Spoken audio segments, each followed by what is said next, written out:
शरदचंद्र पवार सभागृह मंचर येथे rotary club of Manchar आयोजित माझ्या स्वप्नातील मंचर या विषयावर इच्छुक भावी महिला नगराध्यक्ष यांच्याबरोबर चर्चासत्र रोटरी क्लबने केले आयोजित। कुमारी रजनीगंधा राजाराम बानखिरे, जागृती किरण महाजन, प्राची आकाश थोरात, नाजमीन राजू इनामदार, मोनिका सुनील बानखिरे नगराध्यक्ष पदासाठी हे इच्छुक महिला उमेदवार आहेत। सत्र त्याचं नाव आहे माझ्या शहरातील स्वप्नातील सुंदर मंचर शहर। सुरुवात करतो नाजमीन राजूबाई इनामदार यांच्यापासून। तुमचं मनपूर्वक स्वागत। सगळ्यात आधी नाजमीन राजूबाई इनामदार यांच्याबद्दल आम्हाला थोडंसं पर्सनल ओळख ऐकून घ्यायला आवडेल, ज्यामध्ये तुमचं नाव, तुम्ही आतापर्यंत काय करताय, तुमच्या परिवारात कोण कोण आहे, तुमच्या शिक्षणाबद्दल पर्सनल गोष्टी आम्हाला ऐकायला आवडतात। माझे नाव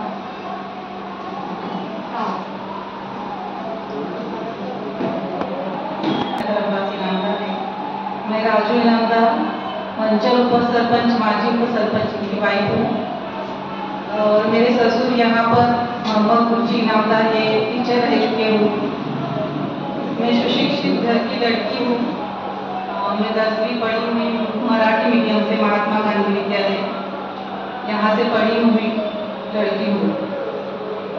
और अभी फर्स्ट टाइम नगराध्यक्ष पद के लिए मैं फॉर्म भरना चाहती हूँ। तुमचं माहेर कुठलं?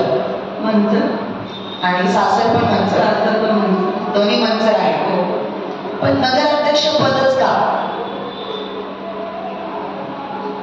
यावेळेस महिलांना संधी आहे, त्यामुळे तुम्हाला असं वाटते की चांगली सक्षम असू शकते। हो। पण मंचर शहराबद्दल जर काही छान गोष्टी सांगायच्या गेल्या, आपल्या गावामध्ये लहानपणी शाळेमध्ये निबंध असायचा माझा गाव, तर असं काही जर माझ्या गावाबद्दल सांगायचं ठरलं तर काय तुमच्या मनात मंचरची प्रतिमा? मंचर हे गाव फार छोटंसं होतं, पण आता हे मंचर गाव राहिलेले नाही। मंचर हे शहर झालेले आहे, त्यामध्ये अधिक काही सुधारणा व्हावी अशी इच्छा आहे आणि त्या माध्यमातून तुम्ही प्रवास करणार आहात। घरामध्ये तुम्हाला राजकीय वारसा आहे आणि त्या माध्यमातून तुम्ही आता प्रवास करणार। हो हो। बरं, आता आपण तुमच्या मनातलं स्वप्नातलं शहर जे आहे त्याबद्दल बोलणार आहोत, पण त्या बाऊलमधून समोरच्या तुम्हाला 3 चिठ्ठ्या कुठल्याही उचलून आणायच्या आणि त्याच्यावर आता आपण थोडं बोलणार आहोत। तर माझी विनंती आहे तुमच्या मनाने थोडा वेळ घ्यावा, तर पण 3 चिठ्ठ्या त्यातल्या तुम्हाला आणायच्या। कुठल्या 3?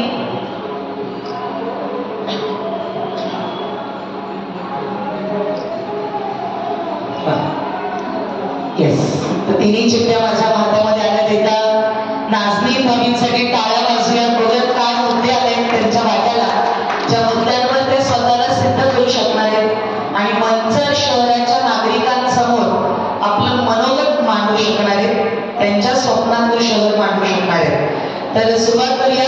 पहिलं काम किंवा पहिला प्रश्न तुमच्यासाठी, त्याच्यावर तुम्ही बोलू शकता असं आलंय, सामाजिक संस्थांबरोबरचे नगरपंचायतीचे संबंध।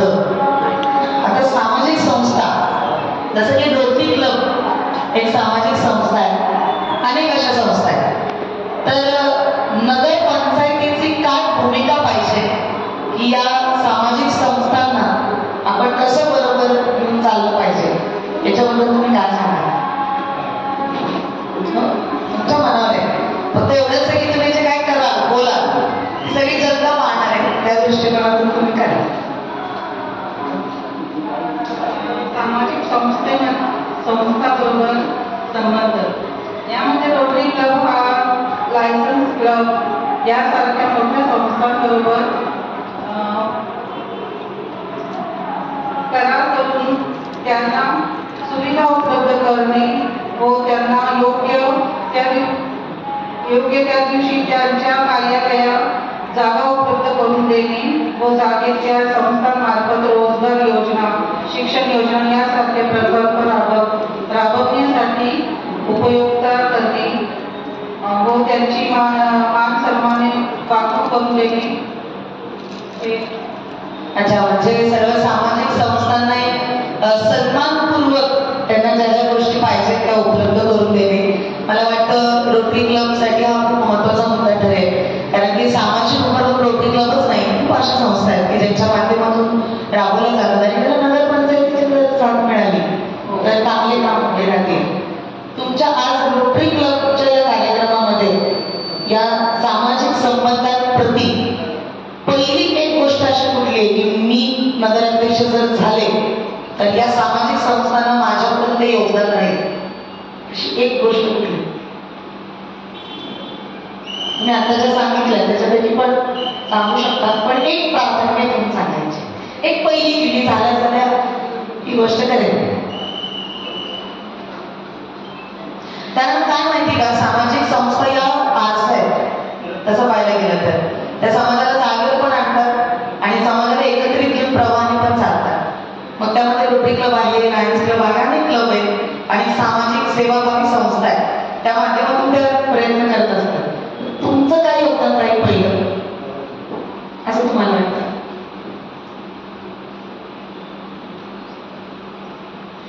त्यापैकी सांगितलं तरी चालेल. त्यांच्याबरोबर काम करून आपण पण जे सगळ्यांना मदत मिळाली पाहिजे ती मदत मिळाली पाहिजे, हा तुमचा दृष्टिकोन आहे. बघूया दुसरी चिठ्ठी आणि त्याच्यामध्ये काय आलेलं आहे ते म्हणजे सगळ्यात महत्वाचा विषय आरोग्य. तर याबद्दल आरोग्याच्या मंचर शहरात तुमच्या दृष्टिकोनातून कोणकोणत्या समस्या आहेत मला सांगा आणि त्यासाठी तुम्ही काय तयारी करणार आहे?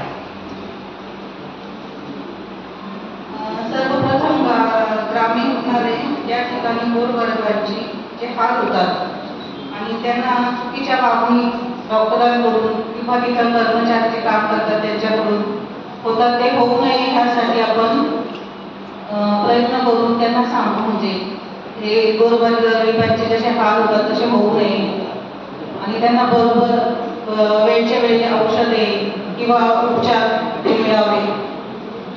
आणि जे डॉक्टर पण काही म्हणजे त्यांची वागणूक बरोबर नाही ते आपण त्यांना आपल्या भाषेमध्ये सांगून ती वागणूक त्यांच्याकडून बरोबर गोरगरिबांना प्रत्येक गोष्टीचा लाभ व्हावा हे ठरवू.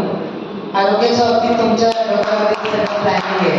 मला असं वाटतं की आरोग्याच्या प्रश्नांकडे सगळ्यात जास्त गांभीर्याने बघायला पाहिजे, कारण की सगळ्या गोष्टी भौतिक असल्या आणि आरोग्य नीट नसेल तर त्या भौतिक गोष्टी पण उपभोगण्याचं मला असं वाटतं काही साधन नाहीये.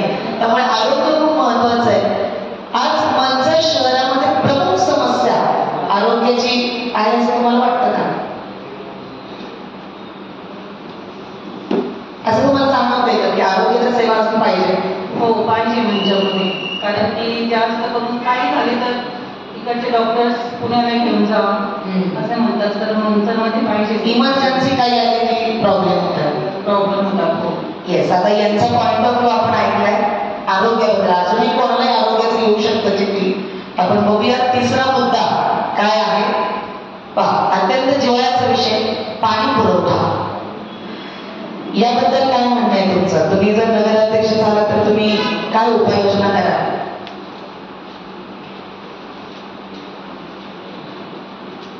माझी इच्छा आहे म्हणजे आज थोडंसं मोकळं वातावरण ठेवूया. अजिबात गडबड घेऊ नका, कशाचं गप्पा मारायच्या माझ्याशी.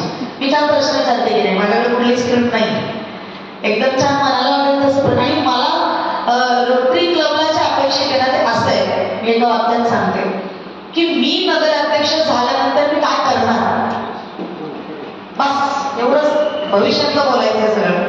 आणि मला असं वाटतं तेच मुद्द्याचं आहे. कामाचं बोललं गेलं पाहिजे. आज नुसती चर्चा नको, तर कामाची चर्चा झाली पाहिजे.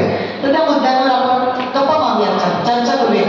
पाणी पुरवठा आज असलेली पाणी पुरवठा योजना व रखडलेली पाणी पुरवठा योजना यामध्ये दुरुस्ती करून लिंबे धरण मंचरपर्यंत नवीन पाईपलाईन करून पाणी पुरवठा योजना राबवण्यासाठी व पाणी पुरवठा सगळ्या त्याच्यामध्ये बरोबर व्हावं आणि पाणी शुद्धीकरण पण पवन मंचरमध्ये येते. तुमचा फ्लॅट, घर, बंगला, व्यापारी गाडे, दुकान, जागा, शेतजमीन, प्लॉट्स विकायचे आहेत का? विकायचे असतील तर आजच आमच्याशी संपर्क साधा. स्थावर मालमत्ता खरेदी विक्रीसाठी आंबेगाव तालुक्यातील विश्वसनीय नाव म्हणजे सीता प्रॉपर्टीज. आमची वैशिष्ट्ये: जलद व्यवहार, तुमच्या प्रॉपर्टीजची योग्य किंमत, मालक व ग्राहक यांच्यात समोरासमोर पारदर्शक व्यवहार. आमचा संपर्क 7972 82 24 33 व 80 10 25 09 54.